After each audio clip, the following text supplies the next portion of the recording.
documentary, and it was like nobody would say anything. They're like, hello, they talk to me, they chat with me about anything else, but they would not talk about it. So talk about it closer to the time. The whole thing has been on security clearance. It is something that is happening in the grids. That is, well, one of those things that you can take negatively or positively, but it has positive results even though it's a negative. And that is why we are doing a 9-year early activation of just about everything we have functioning in our anatomy, or has the potential of functioning in our anatomy. It is to override what is called the threshold program. The threshold technology is plugged into the black hole technologies, the Metatronic technologies that we've talked about, but it's not controlled by any of those groups. It's kind of like one of those wild cards in the game that nobody even thought would bother because they haven't been in this matrix. They've been in exile in a different black hole matrix for quite a while because they don't get along with the other black hole guys from here. But they've come in on the scene, and it's not about anybody being after Azurites or anything like that. So we'll talk about, through the workshops, which are mostly activations, just so you know. This is like Activation Central this time, because this is crucial. What we're in the middle of right now is a period of time when there are certain activations taking place within the universal, galactic, solar, and planetary shields. And we either catch them now or we don't. If we don't catch them now, the threshold technology will take our base pulse rhythms and the time waves that go with them and run the DNA right down into a harness, and we won't get out of it. That includes indigos. So it's not just to be able to have indigos to be able to function in the way of ascension that they're supposed to, but it's also to protect all of those who are going to be part of the Christic host, whether they were going to be hosting into the Edons or whether they were going to host into the Christfall matrix. These are the ones, the Christfall ones, they're actually going after because they need headcount, because they need quantum to run an agenda that was being run. So there have been things activated in the grid that it was kind of like emergency pull out the stops. I will let you know now that we've talked about before. We've watched this progression from like normal things when, hey, we have a stellar activation cycle up through, oh, it's getting a little weird in the stellar activation cycle, going through, oh, we're having a Hitharo. I know you've never heard of one of those, but here's what it is, we're having one. Went from that to Starburst, went from that to Starfire. We have seen this absolutely wild progression of activations that are taking place. We've also seen little things like, first you get kind of like notice that certain things can happen, then you kind of get a bit of a warning, then you kind of get a standby, then you get engage. Well, we're on evac engage at this point. Now that could have taken us up till 2047 without too much happening on the planet. Right now we are in this workshop giving official standby notice for three-day evac. And that means if what we are having this weekend and what is being activated in Indigo and in the Earth part of the planetary shields will allow a 3-day period for the entire, anything that can be pulled into ascension to be pulled out if it goes that fast here. Because there is a chance with the threshold technology that things could get very, very rocky, even if it's only for a period of time where it would have to be a temporary, get them out of there while things get really rocky down here, and then put them back to see what we can do, after that point. But we are on 3-day standby, and that's what the activations through this weekend are for. That means after this weekend, you will actually have running on a subharmonic until it's needed, but it'll be running and open in your body, in your DNA. If you have, even if you have Metatronic problems, there are so many hosting connections now at this point that a lot of the people that have Metatronic problems that they were going to go fall, they actually have certain opportunities to do something we'll talk about by the end of the workshops called the Rainbow Bridge Project, which is a combination of what we've been working on combined with the original Bridge Zone project, but is a bridge zone of a much higher nature that will allow an option that wasn't available for some of the Metatronic people who were going to have to go into Christ Fall. So we have a lot of things to look forward to. It's very quick. The information, if you've seen just that one, that's the first technique. There are, I believe, 6 of these in the first wave of activations. It took all day and half of last night just to get the last, the part 2 of that down.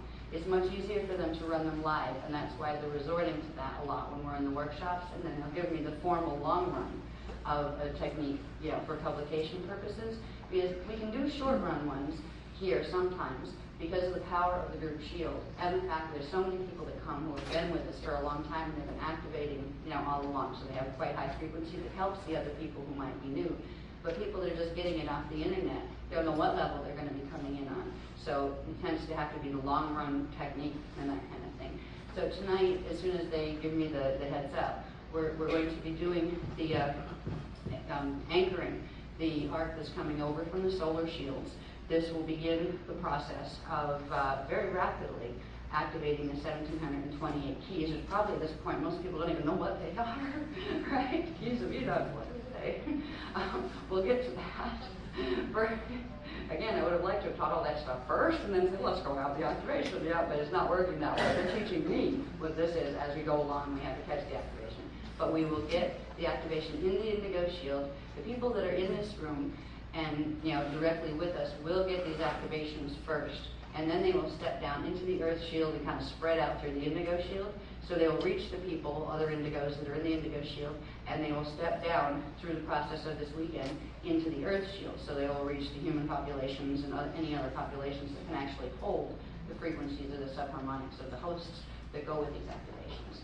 So I have a feeling I'm probably going to get some revelations by the end of this workshop with my eternal question of what's it going to look like? All right, 3 days standby. Come on, tell me what it's going to look like.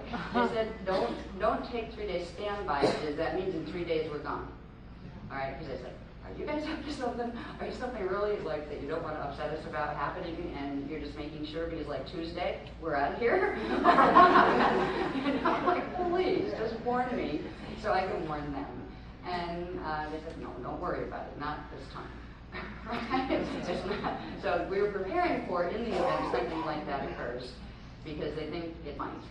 And if it does, it will be a fast pulling of the shield, as they say, which means we all go into Merkaba really fast. And it depends on who's who and what you can hold in your DNA. They will bring Ashlam in, which is the big thing that looks, it's a Merkaba, and it's run through the core structures of the universal light body.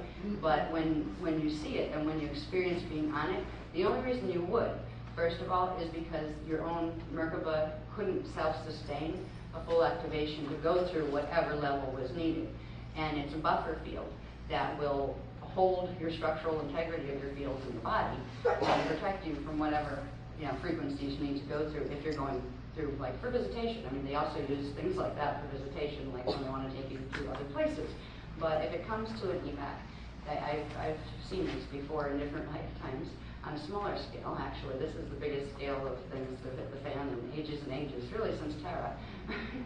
But if they bring Ashlam in, it looks like a city craft on the inside. Actually, it looks like a country craft because it's huge.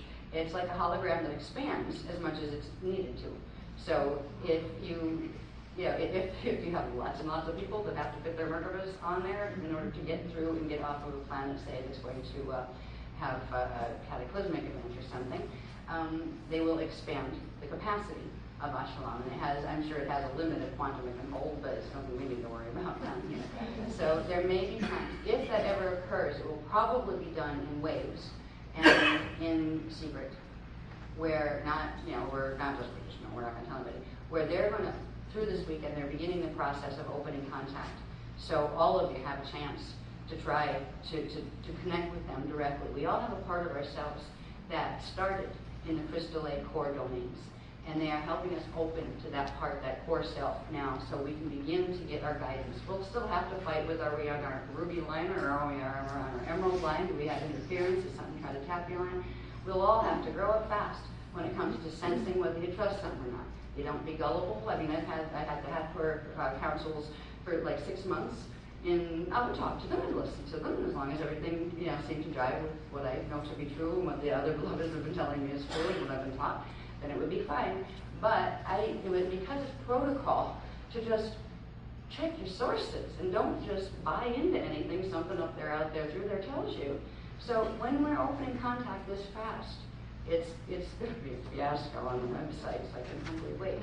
I know how challenging it is for us to make sure. Even now, with the level of company we have all the time, we still don't do anything without dial-up. Well, at least now we're getting stuff stronger than dial-up. We still check out everything constantly. So it's going to be a responsibility of each person, but they will help us in order to, if there is going to be a period in time where there are going to be like pickup stations or here's the out hole for now, they will let you know and you will show up. They might even let your higher self know if you're not quite open to that here, particularly if you're really worried about leaving anybody or anything behind. You may just find yourself there and, oh, where am I now? Oh, this is A.Channel. Oh, okay. You'll probably find that A.Channel resembles the pieces of the archive gates that are, they're all different terrains, you'll notice on the maps. Well, imagine those terrains in each hub cluster folding up together and pulling into the center. Imagine all the interesting things of deserts and oceans and mountains combining to form a new landscape. You'll have this kind of thing happening. A.Channel will be used at the point whenever Starfire Point comes. It will actually be used as a buffer to carry part of the grids on the archive cluster pattern through where they can survive Starfire. So there's a lot to talk about through this weekend, but the most important thing is catching the activations so we can continue with this process. I don't know if they're going to give any more in writing during this. I mean, this literally took all day and half of last night just to get those steps down. The frequencies are so strong when they come in, they start to run. As soon as, for me to translate, it actually has to start running in my system. And there's no support yet in the shields here because it has an arc, so I have to go out of body, go over to the solar shield, pick it up, pull it in, my body goes, ow, right? I get that down, and then I have to go right back out again. And this is how it's been, so that's why this takes so long. So we'll either get them live or get them in writing. Eventually the long versions will be out in writing, and you can use them to amplify whatever you've got. What's nice about these, if you notice at the end of this particular technique, was after you went through all of that and all those steps, all of a sudden you can do this in one breath. Just like that. Not 6 months of working with it, 3 times a day or anything. Bang. You have that level activated now. And it will be, once the keys open, you will find more and more experiences. Again, regulated by your own levels of your own consciousness. You're not going to scare yourself to death or anything like that. Like, blow yourself out of body and figure out how to get back in and that kind of stuff. If you ever do, just think home base. And it will get you back in and think of your time. And it will pull you back in when you need to be. So we are beginning advanced Rachelet training. We didn't even get to do like levels 1 through 6. We're probably starting at 6 through 12 simultaneously because they were preparing us for Rachelet training. It was going to prepare us for the events that would be taking place in 2015, which are the events that are taking place this weekend. So, welcome to Rachelet. I have training. We're moving so fast, we just forgot the beginning instead of 12 other lessons before the fact. But, yeah, so, excuse me, but about 4 minutes. Can you watch that for me? About 4 minutes. I have no idea what we're going to do, but we'll find out. I know what's coming. So, anyway, it would be a good time to just remember your eyes of Rachelet and remember one breath and bring the little study sphere up and expand it out and play with that focus of your eyes back. What's interesting is you can also find when you wake up in the morning but you haven't opened your physical eyes yet, you can see through your eyelids. That is what's doing it. And I never knew what that was, but I used to have that happen for ages. Well, it's those eyes that are doing it. The Rachelet eyes are actually what you're seeing. There's all sorts of things that are going to be fun when the time comes, because there's all sorts of things we're going to do. Not only can the eyes, go 360 and look in all directions and various directions simultaneously, they can go in different time bands simultaneously and watch, how TV screens have those little other channels you can put in so you can keep an eye on several channels at once. They can do this. But what's really exciting about the study sphere is, if you notice, we expanded it from a little thing into a basketball-sized thing by breathing into it. Well, there will come a point when we're taught the procedure for after you embed the program into the rest of, and wake it up in the rest of the crystal seals, where you step into it and can go other places through it. So it will become a vehicle of transport as part of the Rachelet body structure. So this is just the beginning, but it's a really fast beginning. Okay, I think they want the lights down for this. Ooh, who's on lights? Anybody on lights?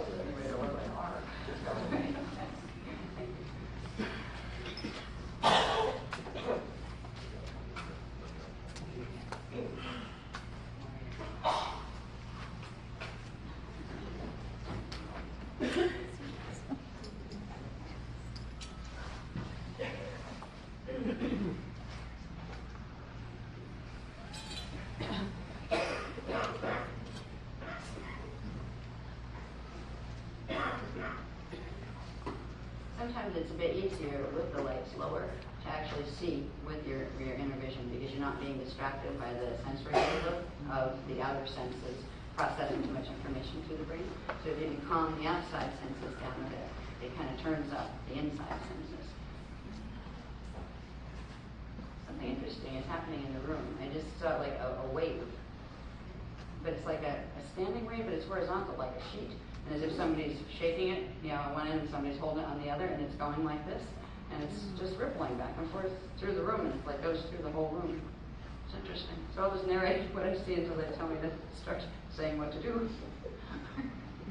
Think of the sun.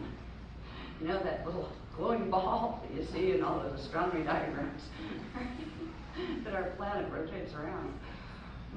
Just imagine that and know that there will be a burst of energy. They called it a transharmonic gamma ray burst of energy, the Tiger burst. Well, Tiger 3, I believe it was the one. Is that coming in now? Let's see. There's so many things happening. I have to look at my own schedule to see what they were. That already, all right, Tiger 3 anchored. What we're getting, that was Friday morning. What we're getting is the arc from the solar to the indigo shield, and that will begin the process of triggering the 17 and 28 Edon keys in the indigo shield into activation. What is it going to look like? I don't know. What it's going to sound like? I don't know yet either, but it will very shortly. I really wish that at times, and like this week before this weekend was one of them, where I really wish there had been a resignation clause in my speaker contract. But it's not an option. You can't give up now, you know what I mean? You've got to see it through. So, here we are. Oh, yeah.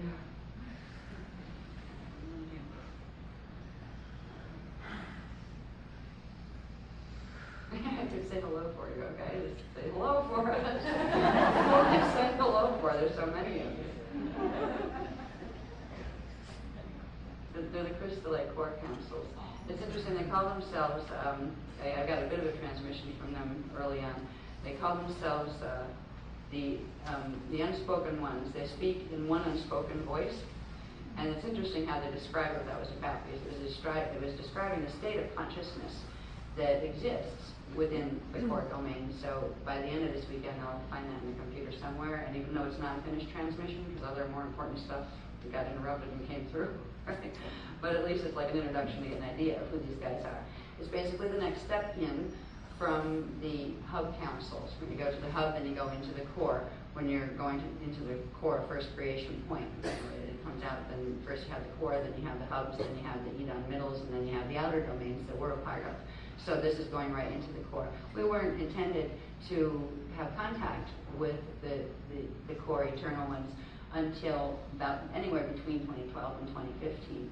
But it's happening now, and they're the ones that introduced all of us, that let us know that literally the Hathors are still there, and the Yanni are still there, the Atenei are still there, but they're all saying, you guys deal with this. This is big. So this is core information. All right.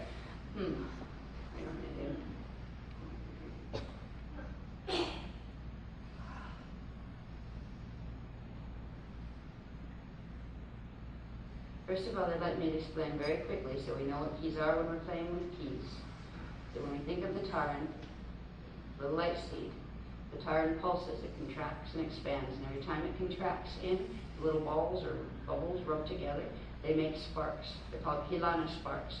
After a certain quantum of those Kilana sparks build up, they match in bipolar pairs, two sparks, one positive charge, one negative charge, to form what is called a key, a harmonic key.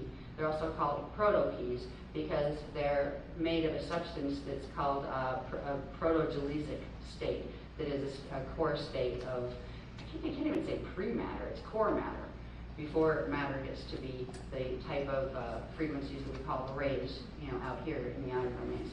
So they want you to know that the Kilana sparks that are made by the pulsing of the Taran create, after a certain amount of them, the sparks have accreted, they create the keys.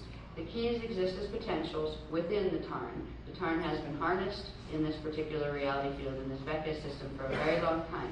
So we are bringing the original program out of dormancy within the core of the Taran. We're freeing the Taran in order for it to be able to activate its keys, to bring those sparks together, to form the keys, and then by the end of this weekend, those keys will do the same thing and accrete to form larger things that are called tachyons. And the tachyons are superluminals. They carry, I believe there's a set of 12 keys, I think, for every tachyon.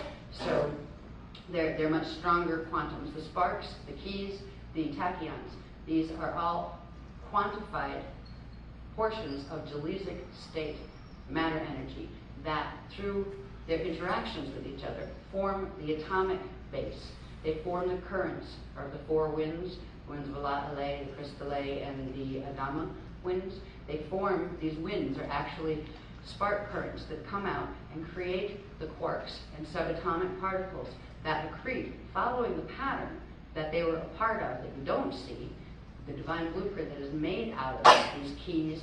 Keys form key lines. Keys and key lines build up to form, key lines form keys, and they form key lines, and they form tachyons. So there's this whole process. When we're dealing with this, we're dealing right with the atomic structure. We're dealing with the things that form, that determine how your atoms are going to arrange their quarks within the nucleus of every atom, and that will determine what kind of frequency you can run and whether or not your natural keys can activate.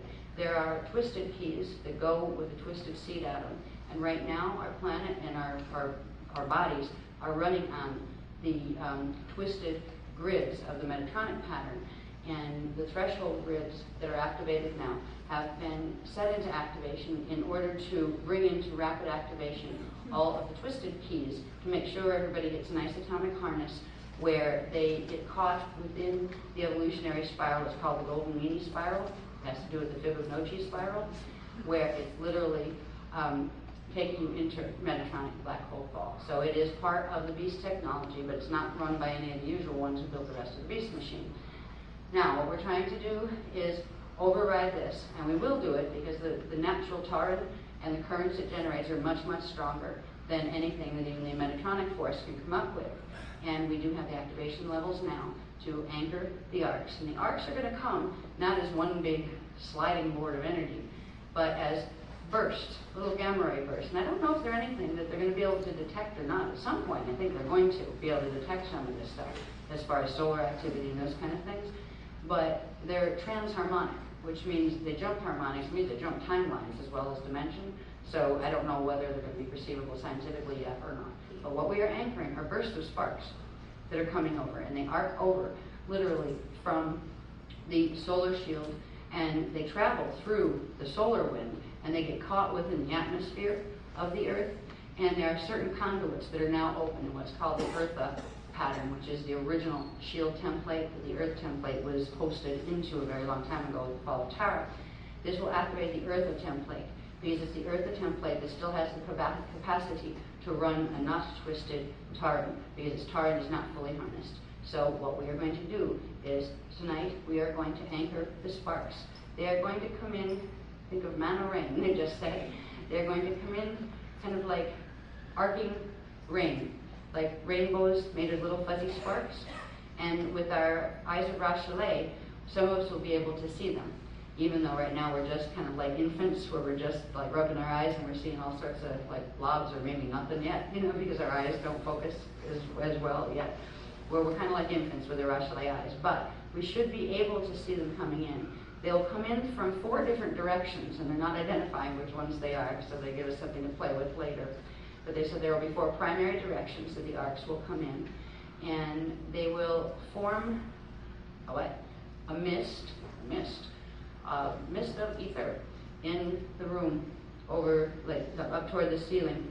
And it's what they call an accretion station that they have created in order for the frequencies to be concentrated, so they go into the center of the indigo shield and spread out in a balanced way, instead of just like whacking and sparking all over the indigo shield. So we're all be like, people. I had one of those.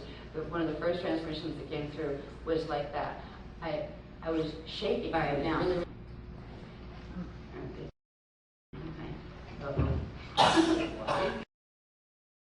Don't know. I'm going to follow instructions.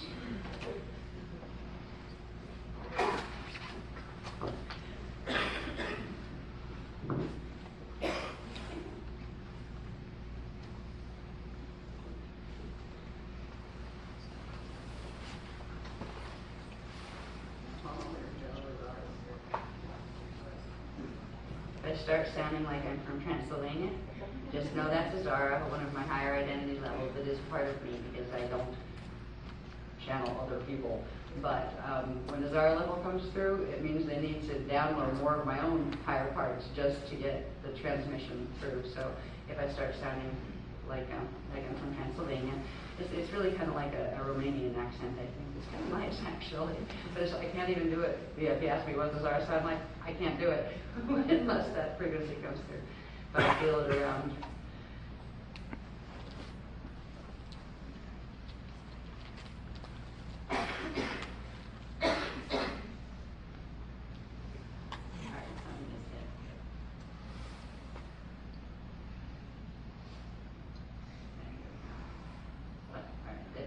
This is narrated. Okay, go ahead. What I just experienced was I got like a pop up here of 3 or 4, and I could see them sparks, and I saw my flame come up.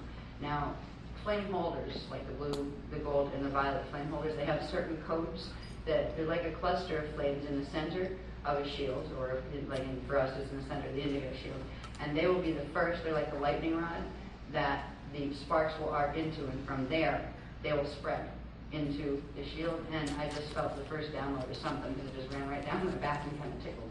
But I also saw my flame come up in a way I've never seen before, which was fascinating. It was just like this blue, very pretty twisting flame that just went way up. You glowing gold yet? Where's the map?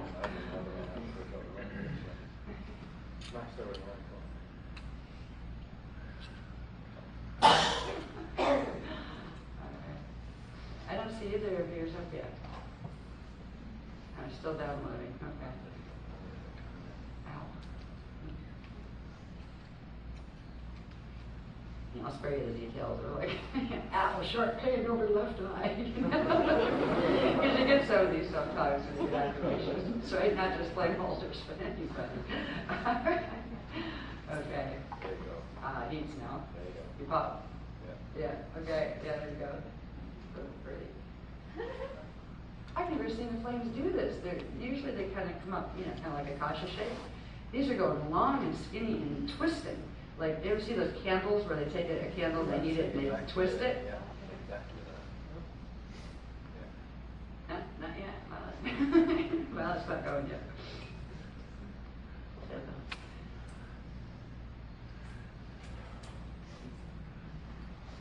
Okay, here we go again. I can't do this because my voice is really shot. They want to start with tones, start bringing them in with tones.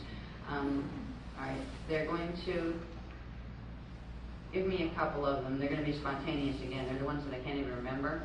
And sometimes they give versions of ones we already know, but they put them in different orders and stuff. And when you hear that happen, just know I'm online and I'm just running what they're asking. You can, they want everybody to follow along with this, if you feel inclined to make the tones. And if you have the ability to do the higher harmonics that go with them, or the lower ones, if you feel those resonating there, you're welcome to add those to them.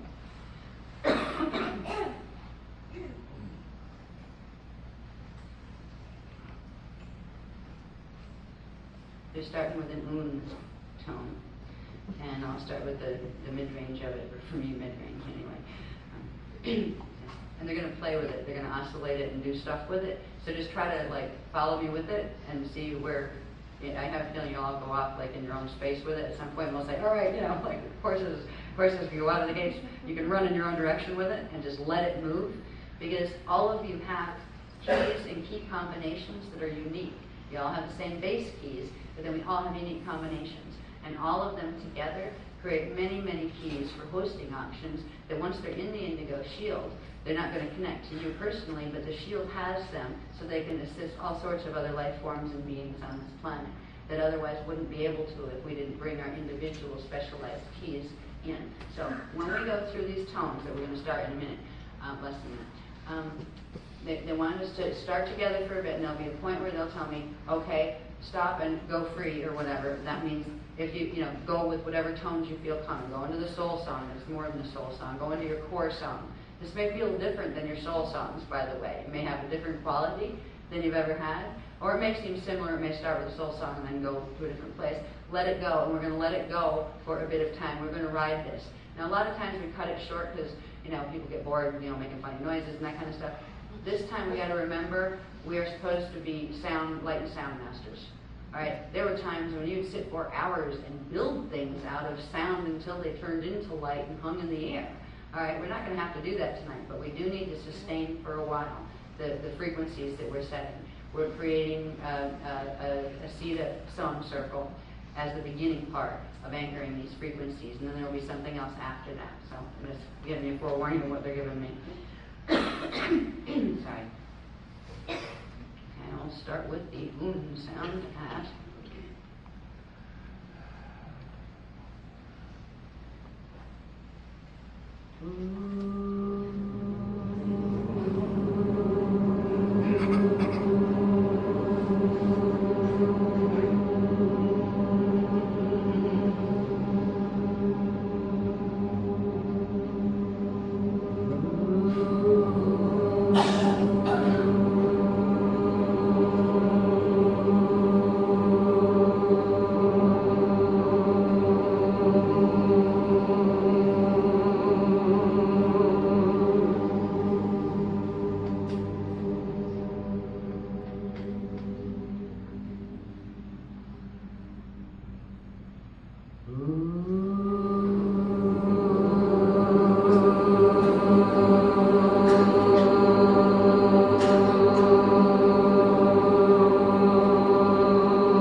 those with high voices, help me here.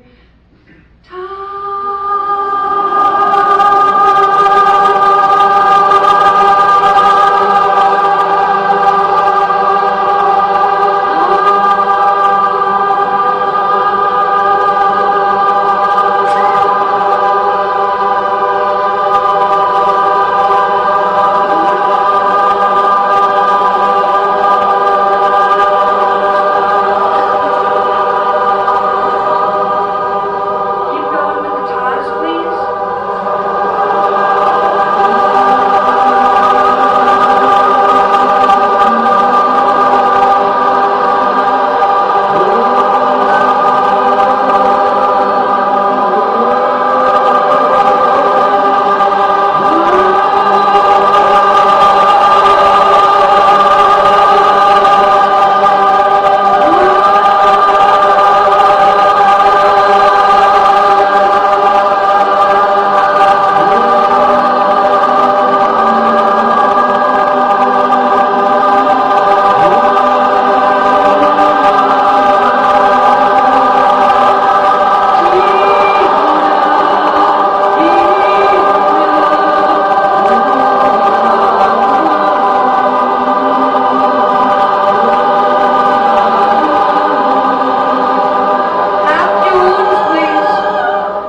songs, whatever you feel it wants to move through, any tones.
Inhale quickly and hold.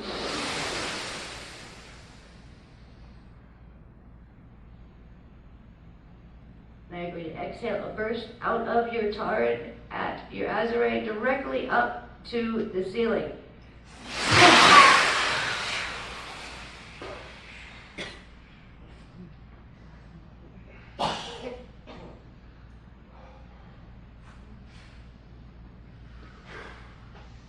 In this way, we have just left an imprint within the sound shield that we created. The sound shield has gone up into the mist that the beloveds had set for us.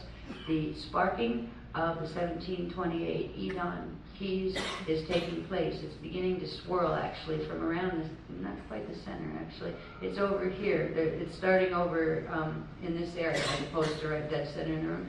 And it looks like one of those light swirls that you see around galaxies, but it's just starting. Now, what's going to occur, we can rest a little bit, what's going to occur is in the next few minutes, that's going to accrete to a critical mass, which means all of the little sets of Keylana sparks are going to meet their match and form their harmonic keys. At a point when the shield is ready, it is going to come down. They're going to lower it down into the room and into the indigo shield. Now, anyone that doesn't feel comfortable with these activations, that's worried about it, that's not sure about us or the work, all you have to do is say, I don't want this, and mentally, you don't even have to say it to us. And it will be heard, and that will be respected. Your own fields will block it, so you don't have to worry about picking it up if you don't want it. But for those who want it, this beautiful, I can see it now. It's starting out in very pale heliotropic primary colors around the center. We have like the pinky red and the orange and the yellow coming. It's not going into the green spectrum yet, but I have a feeling it's going to go all the way out. And once it hits probably white around the edges, that's when it's going to start spiraling down. They're going to have us do something when it starts spiraling down. I'm not sure what it is, but this is going to take a couple minutes for it to accrete. This is neat. I've never seen this done before.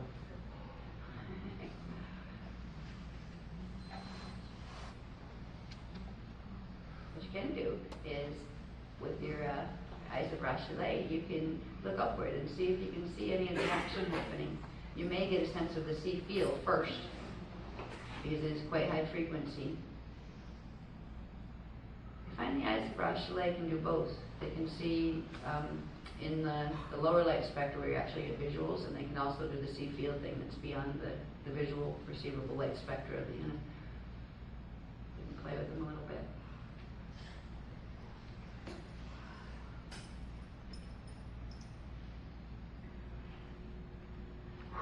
They have a sense of humor.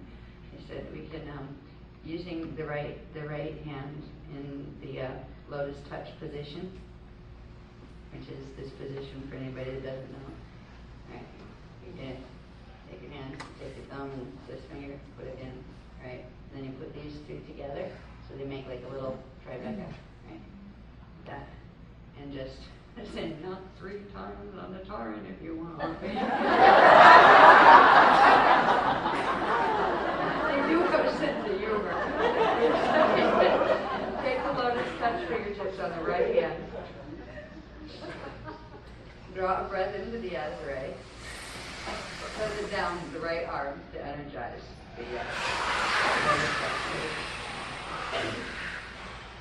Feel your little ball spark, your little ball spark at the end of your fingertips. And then just tap on the Azure and direct the energy into the Taran. 3 little taps. 1, 2, 3.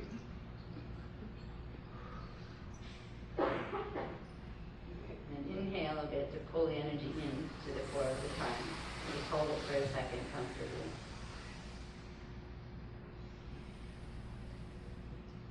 And you can just exhale and relax.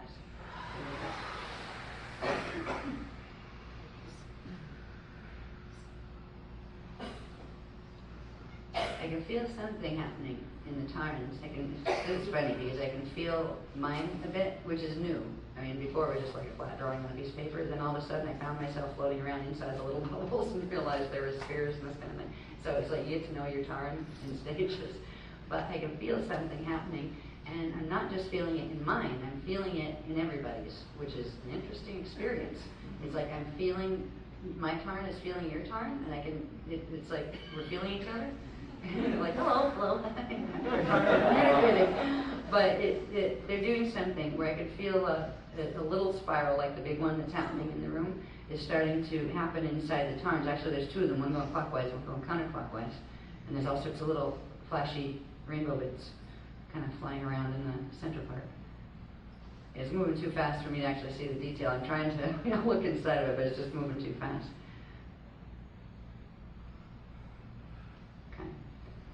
There's going to be a synchronization that occurs with the accretion levels of the large shield and of keys, and the accretion level of the keys, the smaller keys in our own Taran that we have initiated activation on. We've got their sparks ready to assemble, and they're beginning their assembly process now. There's going to be a point once we lower the shield and the keys in the large shield that form from the solar keys coming over will interact with the keys in our personal shields, and there'll be a set of harmonics, a couple sets. You might be able to hear with inner sound, you might not, but they are there.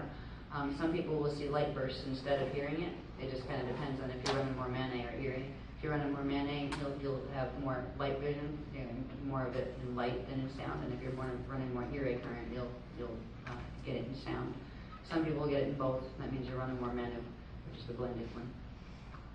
But there's going to be a point, once they harmonize, we bring the shield down. There's going to be something that happens with this. I'm trying to give you a pre-warning from what they're showing me really quick. Then there's going to be a contraction of the tarn. It's going to like literally pull in, and all the balls are going to pull into the center ball, and it's going to contract in. And there's going to be a little pop in the diamond door area, and then it's going to expand back out. And then it's going to start a larger pulsing cycle where it's not just the three little balls pulling in and out of the center one that's staying still, but the center one as well as the three are going to be contracting in and out of the diamond door and the little flames, first creation flames, they're inside of the diamond door. So it's a stronger pulsation. This is going to be beginning the process by, and I think it's tomorrow, or I have to look at the schedule, but through this weekend somewhere, we are going to have our keys activated to the next level, taken into tachyon initiation. So this is the process, this bigger process of the tarn pulsing more, let's say noticeably, is going to occur after we anchor these keys, and it will begin the process of preparing for the keys to turn into tachyons, which is the next level up. And hopefully by then we'll have had a bit of a workshop where I can at least show some diagrams so you have an idea of what I'm talking about. A lot of you do if you were in Tenerife, but a lot of you weren't in Tenerife, so. All right, we're hitting violet and gold, RSSD 7 and 8. As far as the accretion of the shield, it's getting really big too. Oh boy, it's doing something else too. What is it doing? Let me see this one. Not the horizontal plane shield. Two. There are three others. One running this way, one running this way, and one running this way, plus the horizontal one. And these are spinning so fast, they actually make it look like a sphere, but it's made by the spinning discs. I just heard you think that's fun. Watch what's going to happen next. What's at the center of the shield, they're asking. Okay. I'm learning this with you guys. And I'm looking.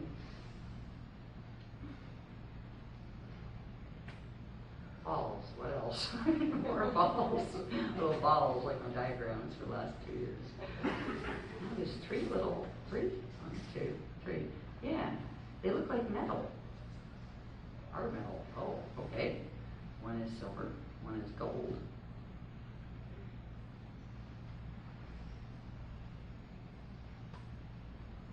Ooh, and one is celestiline. Ah, so that's what's in the center after you get through the center, through the diamond door, through the flames that are in the diamond door, down into the center. Yeah, they're in layers of stuff, but they're three distinct, but they look like metallic balls.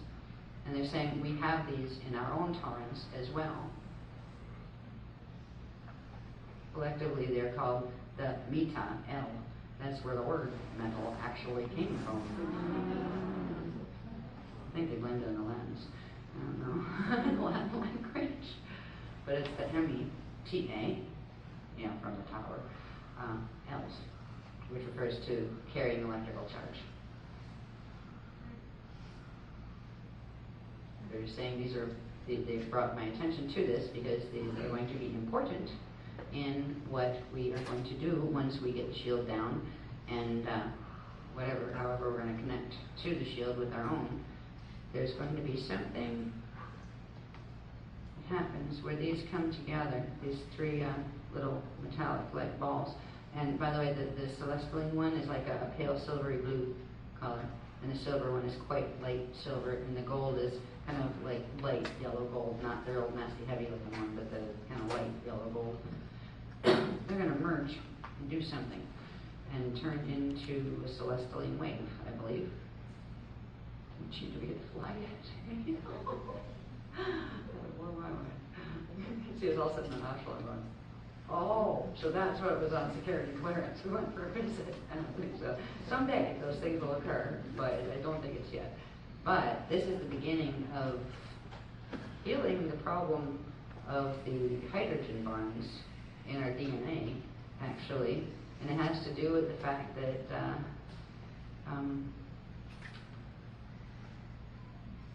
never mind. Okay, so don't go in. Don't even go there. There's pieces of transmission of text I need to take down before I can even attempt to paraphrase that. It has to do with some of the mutations in atomic structure that have to do with quarks and within the nucleus of atoms and things. It also has to do with the missing neutron in the hydrogen atom. And gee, wouldn't it be cool if we got our neutrons back? All right, we're getting ready to do something here. It's buzzing. Oh, neat. Anybody hear that?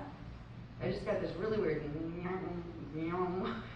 sound, and it made my head go numb a bit right here, like in a strip back here, and it seemed to be coming from this way, as if it's from the outer edge of the shield. We got lots of company standing on top of the shield too. I just noticed that.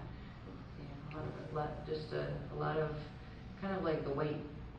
They look like white robes, but they're actually not wearing robes. They're kind of like made of liquid light, so they kind of look like fabric.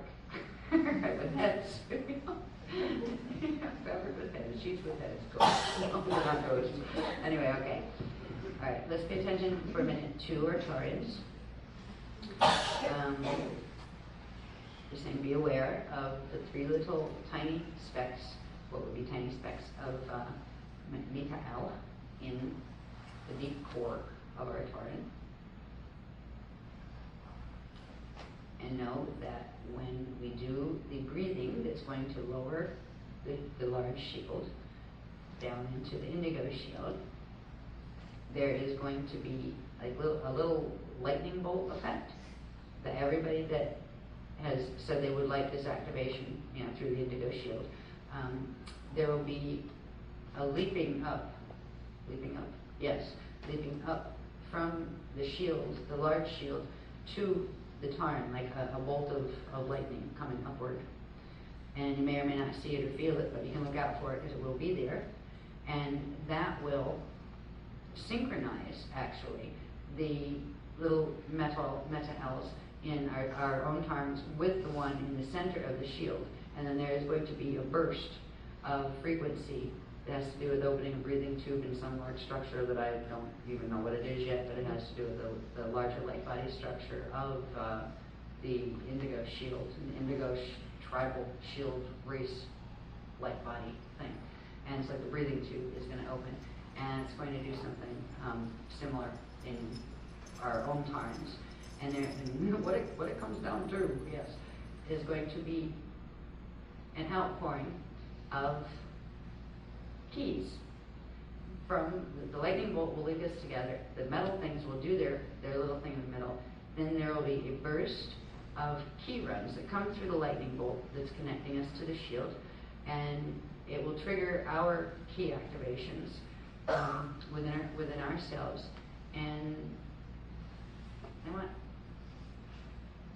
Then there's going to be a pop, and there's going to be a co-resonant effect, they're calling it, where it's not going to be we're going to run energy from here to over here. It's actually going to be a simultaneous when the keys pop in our own Taran, they're also going to pop within the entire DNA template, and they're going to pop within the quark structures of the atomic structure, and they will store there as stored electrical potential within the quarks that make up the nucleus, or the protons and the nucleus of our atoms. And when we come to the final day, when the winds of LA and all of those winds and things have activated, it's time to activate the rainbow bridge. They will all activate. And I'm wondering if we're going to get some kind of effect, like immediate effect. I don't know, but this is what they're telling us. So now we're going to get ready to. Okay, there's a tone to bring it down, right? 2 tones. Okay, what are they?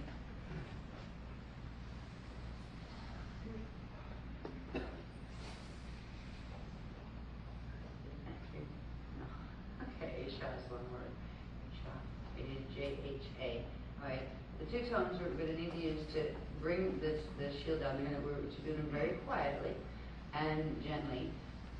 And as we create this kind of like low, soft rumble, it will actually be like a cloud of sound that helps to bring the shield down. And then there'll be a point of, where to say stop. And that's a point where the lightning effect is going to come from the shield and into the tarns of everyone who wants their tarn, activated into the shield. A.Channel. It's the two tones are the tone of Da, D-A, with a small a, and A-Jah, A-J-H-A. So it's Da, A-Jah, and let me see the sound they want with it. Alright, just Da, A-Jah, Da, A-Jah, Da, A-Jah, Da, A-Jah. A little slower.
Inhale up to the tarn and hold.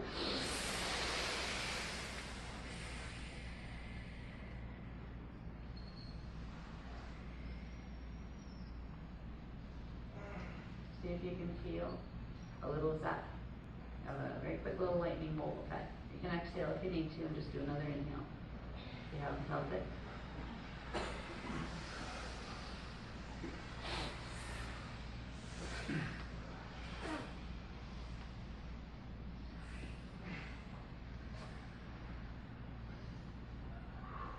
Pretty well linked with everybody. There's a few people whose aren't, but they'll catch. They're like little filament lightning bolts. They're really pretty. And just remember, any group activations, you are protected in the sanctity of your own fields. All of our techniques have always made sure you don't blend with group energy, so you take on everybody else's karma and stuff. So you don't have to worry about that with us. Okay, now just breathe gently now for a little bit and let that line sit, the little lightning bolt line. It's actually forming a line like filaments, as if lightning got frozen or turned into like ectoplasmic filaments. And it's a rainbow lightning from what I'm seeing. It's not just a solid color, it's flickering light. Reminds me of fiber optics. Like our Christmas tree. Alright, now, interesting. If you can see any of this, I hope at some point that you can, because we all have the ability to do that. It's just a matter of kind of practice of using your inner senses. But there's this really neat communication taking place between all of the elements of the large shield and all of the small tarns. It's like they all know each other. It's like we might have forgot each other, but our tarns still remember, and because they're connected to our crystal core identity. Where we never forgot each other and ourselves. But there's this lovely light talk. It's like little light units are actually talking to each other, and there's sound that's really pretty that goes with it. And they're setting up a frequency band that's spiraling in toward the center, and it's going to activate the three little metal balls in the center of the large shield. And when that occurs, these little lines of frozen lightning that we have connecting our shield, the big shield to the tarn shield, is going to transmit a small, like individual level burst of that core frequency, and it will cause our little three metal balls to, what is the word? They don't compress, they disappear. They come together and just like go poof into what looks like fuzzy pale blue, like a fuzzy pale blue spark. And then that disappears really, really fast. But that is a celestialine spark. A celestialine spark is the beginning of being able to make a celestialine wave, which is the stuff that allows the DNA to transmutate the body into light and back again. So this is the beginning of activating that. It's getting close. It's humming in the center of the three little balls. Actually, they're forming a flame around them as they're starting to spin and hum. Oh, neat. So are the ones inside of our charms. So even without the direct energy shooting over yet, they're just going into coharmonic resonance. Oh, that's neat. All right. All right. They're saying that the verse is going to come in a couple seconds probably. They're asking to put your right hand over your eyes, right? It will just assist the Taran in balancing the infusion of energy that's coming in from the shield. So it balances it. It's actually like serving as a bit of a filter. It's almost like your hand will take some of it and hold it until the Taran is ready to hold it all, so it doesn't give you a jolt or anything. Okay. They're going to ask us to inhale in a second when it starts to leap through the frozen lightning. Good.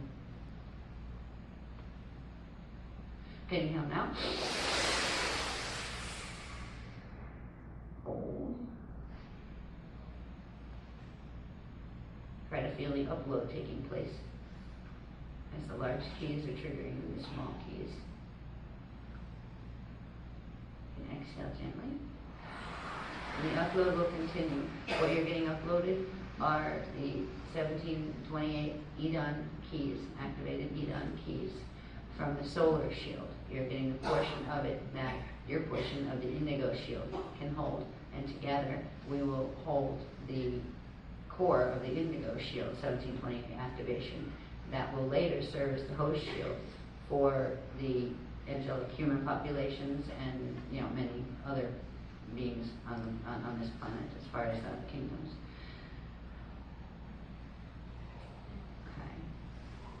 Okay. You can remove your hand and just let the flow is still going. They said it's going to go for a few minutes. That's a lot of keys. Yeah, you're a rare forte. There's so many keys, so little time. These guys are really funny. The Hatuars are like that too. Not that the Yanni didn't have a sense of humor, they did, but they were just different. Alright, now.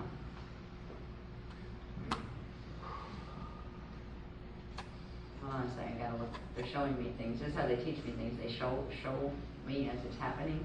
Either where, they point me to where to look, and then they tell me what I saw, so I can narrate it. That's how I do the diagrams too, when they come in off the plates and stuff.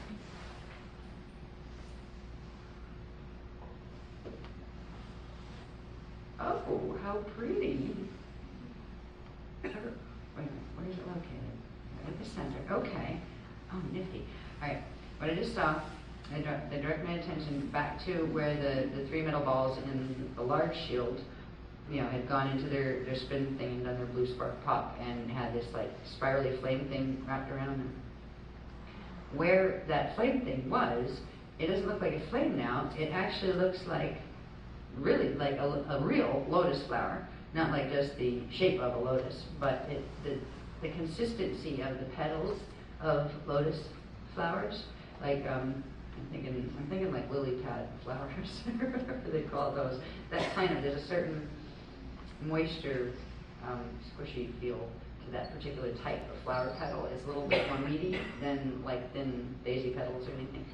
There's this beautiful lotus, and it has, how many?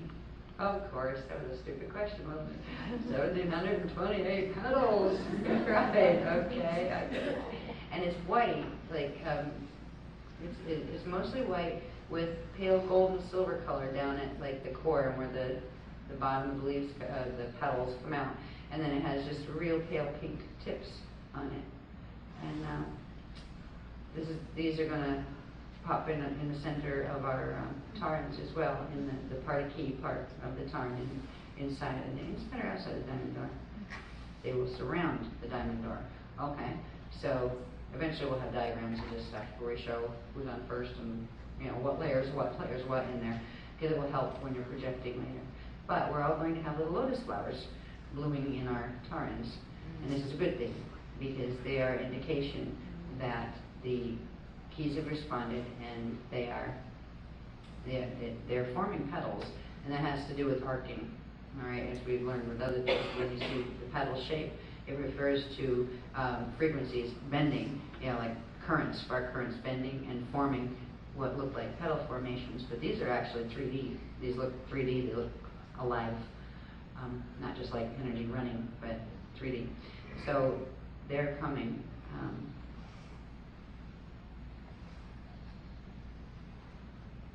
Okay. They're saying, no, left hand. They're saying put your left hand with the palm chakra over that little indent at the back of your neck, if you can reach it comfortably. If not, the fingers are okay. If you have any problems with your shoulders or anything like that, don't hurt yourself. They're saying to just put it there. And they're saying you'll feel a warmth coming, most likely, because there's also one of those little lotus flowers with the 1728 petals that's going to emerge there. And there's going to be one of them that actually emerges, and you can feel the heat of it at a certain point. You might even feel a pop when it pops out into the etheric body. It's going to come from inside the body into the etheric body, and it's going to stay there. I bet we get one on top of our head at some point. We'll go with our monkeys that crests. Like fireworks on top of our heads, like Las Vegas dancers. And Jello mochas with extra coffee. Oh, here come the feathers. Hey, you got feathers and proud of it. Yeah. Now, when they ask me to feel it, it also is helping the frequencies of the left palm are actually helping to draw it out. So it's not just there to feel out the heat, to see if you're actually in any heat there, but it's to actually help it. You don't have to keep your hand there for a bit, like just for a little bit is enough to help draw it, because it's actually drawing it out. That's good. I said we're going to get one of these little flowers blooming in each of the crystal seals in all of our chakras, and there will be a certain point when our chakras take on the full 1728 configuration, both front, back, and side ones. And there'll be certain points where those chakras open up into one very large flower. I'm wondering if we're going to look like mums by the time you know how they have all those petals and they almost form like a ball of petals, those particular flowers, right? I wonder if these petals keep going and then the chakras merge. And yeah, we're going to turn into big mum balls. I'm sorry. It's just some of the things you see are very, very funny. And I'm not being formal with this. I'm sharing with you what the type of rapport that I have with the beloveds. This is good in a way, even if you're new here and you think I'm totally whacked. I'm not really, but I have a very good relationship with our teachers, and you can have this too. And I want you to see that it is jovial. There's very serious information covered. You just don't see technicals like are given in the information that has been brought through from the various councils that are part of this. It's the best information there is. But they know when to be serious, but they also know when to have a sense of humor, and they're just delightful company. So as you begin this opening process, this activation of your keys process, that will lead you to tachyon processes, that will eventually lead you to mobility processes, where you will be able to, even if we don't have to get called, for a 3-day, we're on standby, but that doesn't mean anybody will call it. It's only if it's necessary. But once you begin into activations, you get to the point where mobility of consciousness first are some of the skills you develop, and you start to go places and visit people and realize there's whole universes out there that you're a part of, and that you feel, someone might feel more at home there than they do here. And it's going to be exciting and fun. And at a certain point, some of you will be able to take your bodies to those visitations too and come back. So all of this is connected with the little lotuses that you're doing right now. It's all connected with not just preparing for someday having contact, but what if contact began, say, Sunday night? Yeah? Would you be ready? Yeah. What do you expect them to look like? That'd be one interesting one. Like, do you have preconceived ideas of what some, great being from the crystal lake core is supposed to look like? Right? They're ether. They're the form of like ether. They're conscious air, but they can take on any form, that kind of thing. So there's a lot of things that these are beings that are beyond the forms that we know here, but we have part of our own beings that are in those forms too. They have said that they are going to initiate contact. And I don't know what form, but I think they're going to have us go into a Rashale state of some sort to begin that process. Probably, I think Sunday night, because that's when, some of the most major activations are coming in. And they're going to try to meet us. And for those who want to have someone to talk to there, they will line you up with a part that you came from, the encryption. You have a part of yourself still in the core, as an eternal part. They're going to begin lining us up with ourselves to help bridge the encryptions, whatever we might have lost in our encryption that doesn't let us connect back to our original. They're going to help fill in the frequencies so we can reach our original selves and the collectives, the families of consciousness that we're a part of. And they'd like us to take that home with us this time, because we're going to need all the guidance we can get from sources we can trust. And so that's where they're going with this. There's one more. What do they want to do? They want to do something. Oh, okay. We're going to play bouncy ball with our Taran for a second. You know how you have the Mahadra down below chakra 13, you have the Mahadra center in Earth Core, and chakra 14 up here. They're simply going to have us do a breath, and I'll just narrate it as we go. But we're going to be moving the Taran light seed. We're going to be running it down to Earth Core, and then up to chakra 14, 36 inches above the head, and way out beyond, like into deep space up over our head, and then back down again. So, okay, who wants to first inhale and focus on the Taran?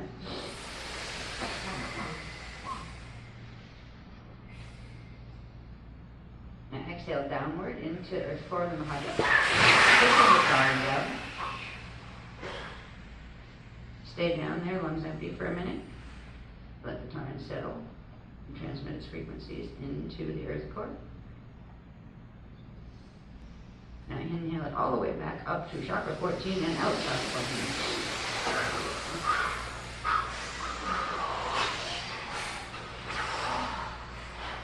Hold at the top of the inhale. And now gently, slowly exhale and bring the Taran back down. Back into its place in the Azrael.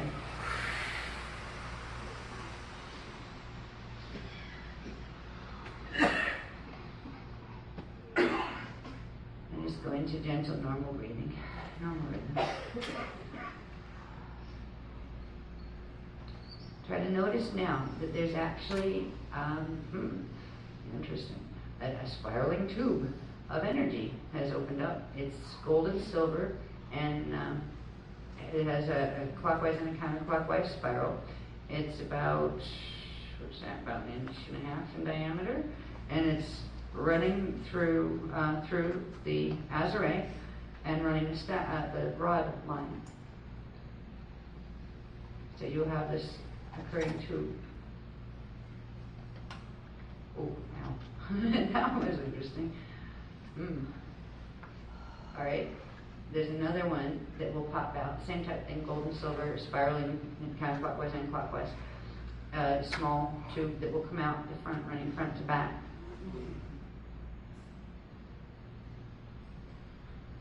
They said these are going to be our time travel tubes eventually, front to back ones. We know we have our ascension tubes or ascension pillars, but the front to back ones and the side to side ones, you can have lots of fun with while you're in density once they're activated properly. So this activation of the Taran, activation of the keys in the Taran, has begun the process of restoring, actually, the natural vortices that would normally come out of the tarn that have been dormant in the system for ages because of the demon seed beast configuration in the, not so much in the tarn itself, that was turned upside down, but in the seed atom that grows from that, and the star seed that grows from the tarn. So these vortices that are natural vortices of movement through time, they're how we actually create our hologram and move forward through time or backward through time. They've been twisted and messed up and partially functional and partially working as like a time loop harness where we're actually stuck in time because of them, stuck in our own holograms. They're beginning the process of opening them back up in their natural structure on the natural tarn that is activating its natural 1728 keys. So this is the beginning of reclaiming ourselves and our freedom and our connection to God's source. And I think, are we done with that for tonight? Is this anything more? Sounds good though. What?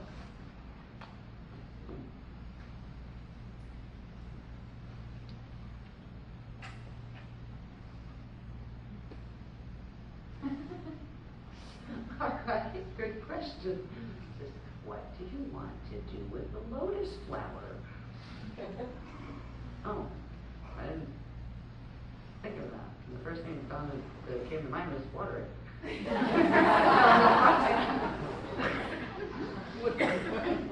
Yes, that's very good. They're very slow with me when necessary. They're very good teachers. You know, what might you want to do with that? Oh, I wanted to do something with that. Right. I forgot. Yes. All right. Next question. How do we water the lotus flower? Which one do we water? The one in the card. Okay. Now, how do we water it, and with what do we water it? Your lights up. What do we water it? Oh, I'm sorry. I'm feeling musical this evening. Somebody is. Anyway, I think it's a Zara. All right. Well, we're going to focus on this pretty little lotus flower that is really tiny. You wouldn't find it under a microscope, but it's in the center of our tarn and in a few other places emerging in our bodies, and it needs to be watered. Now, what we're going to water it with, I'm going to find out, and so will you. What do you usually water things with? Wet stuff. Liquid light, right? Yes, got that one right. Liquid light. All right. How about pale silver? Good. Okay. Pale silver, gold and silver, liquid light. All right. Where are we bringing it from? I'm just letting you hear me out. I have conversations with them. By the way, I don't suggest doing that. When you start hearing them, it's fine to have conversations with them, but I really would be careful what company you have in front of, or they'll have their laptop. You're absolutely nuts. And no, you're not. You're actually hearing people. All right. All right. They're going to do some, it has to do with those tubes, right? There's usually a reason why something brings itself to your attention. So we're going to bring gold and silver liquid light